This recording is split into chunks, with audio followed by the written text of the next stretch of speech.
Most people know us as an online footwear company, but internally we actually think of ourselves pretty differently.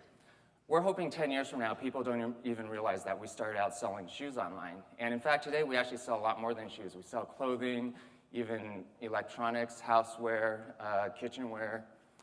And really, we just want the Zappos brand to be about the very best customer service and the very best customer experience. And it actually doesn't even have to be limited to online. We've even had customers email us and ask us if we would please start an airline or run the IRS.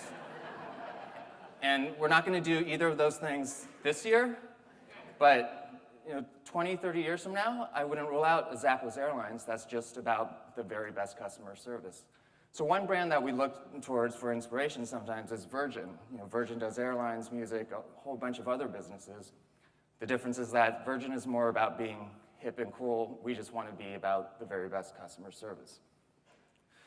So right now we have close to 10 million customers. That's a little over 3% of the US population.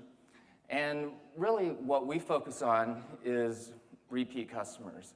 What we found was that repeat customers spend more than first-time customers, and they actually drive a lot of our word of mouth. And so our whole strategy or business strategy is rather than spend a lot of money on marketing, take most of the money that we would have spent on paid advertising and instead put it back into the customer experience and then let the repeat customers drive our business and generate the word of mouth. And so here's a graph of our sales over the past 9.5 years. We started out with basically zero, and actually on Christmas Day in 2008, we hit our goal of $1 billion in gross merchandise sales. And the number one driver of that growth, thank you. And the number one driver of that growth has been through repeat customers and word of mouth. On any given day, about 75% of our orders are from repeat customers. So what is customer service? Well, it starts with our policies, and so we offer free shipping both ways. A lot of people will order 10 different pairs of shoes and try them on with 10 different outfits in the comfort of their living room and then just send back the ones that they think they don't look good in or don't fit. If a customer isn't sure if she's a size 8 or size 8.5, we encourage them to order both and then try them both on and then just send back the one that doesn't fit. We have a 365-day return policy, and unlike most websites where it's very hard to find contact information, we actually put our 1-800 number on the top of every single page of our website because we actually want to talk to our customers.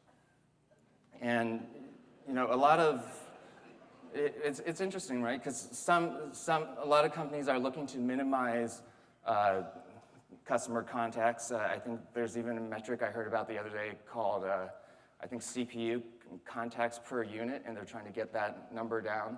And we really don't think that the customer service is an expense that you should try to minimize. It's really an investment in your brand.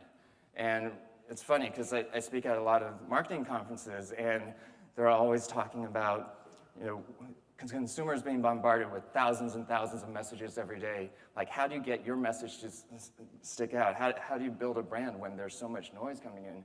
And as low tech as it sounds, the telephone is one of the best branding devices out there. You have the consumer's undivided attention for 5 to 10 minutes. And if you wow them during that interaction, that's something that they're going to remember for a very long time and tell their friends about.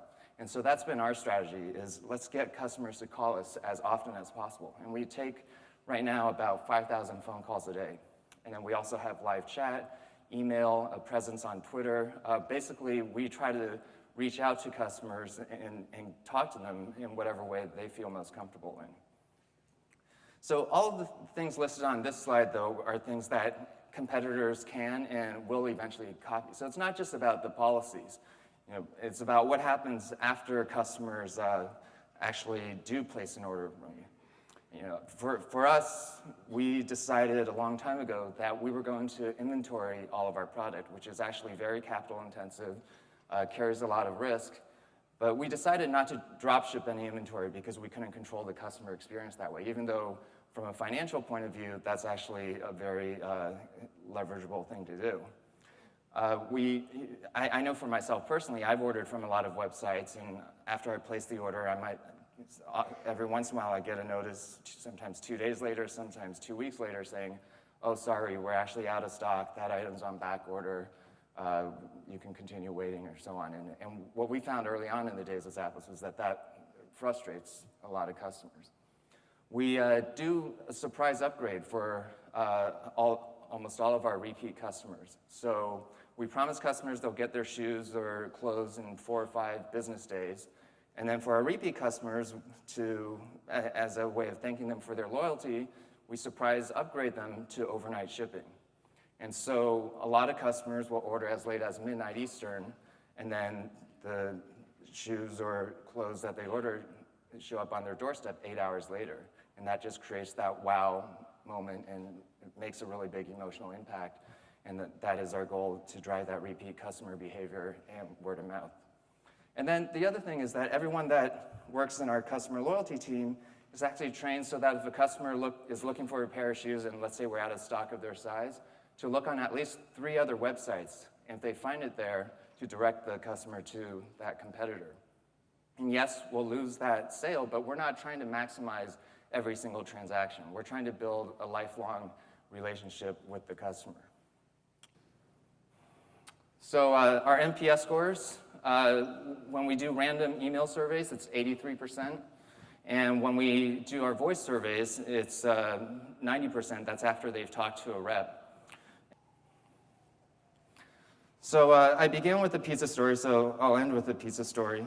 I was speaking at a Skechers sales conference, I think it was about 2 years ago now, and this was down in Santa Monica. Skechers is one of the brands that we work with. And after the conference, there were a group of 6 or 7 of us, about half Zappos employees and half Skechers employees, and we decided to go bar hopping in Santa Monica.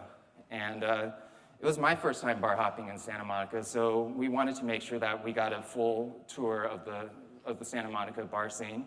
And we went from one bar to the other, and then went to the next one. And we probably should have stopped after the 3rd or 4th one, but I think we wanted to do one more. And so we actually ended up shutting down whatever the last bar we went to, and probably had one too many drinks that night. And so we went back to the hotel room, and there were 6 or 7 of us, and one of the Skechers people was really, really hungry, and she wanted a pizza. And so she called room service, and unfortunately, room service doesn't deliver hot food after 11 p.m., and by now it was, 2 or 3 in the morning. And the rest of us from Zappos were very giddy and said, call Zappos, we're about the best customer service. And, we'll get you pizza. And, I know, at the time we thought it was the funniest thing in the world. And so she puts it on speakerphone and takes us up on our dare and calls Zappos and says, I'm in Santa Monica and I really want a pizza, and the hotel won't deliver room service or hot food after 11 p.m. Like, can you help me? And there was an awkward silence. And then the rep said, well, you called Zappos, right? Like, we don't sell pizza yet. And so she says, yeah, but I heard you're about the very best customer service, and I'm really, really hungry right now, and I'm craving a pizza. And so the rep's like, hold on. Puts her on hold, and then comes back 2 minutes later with the list of the 5 closest places in Santa Monica that were still open and delivering pizza.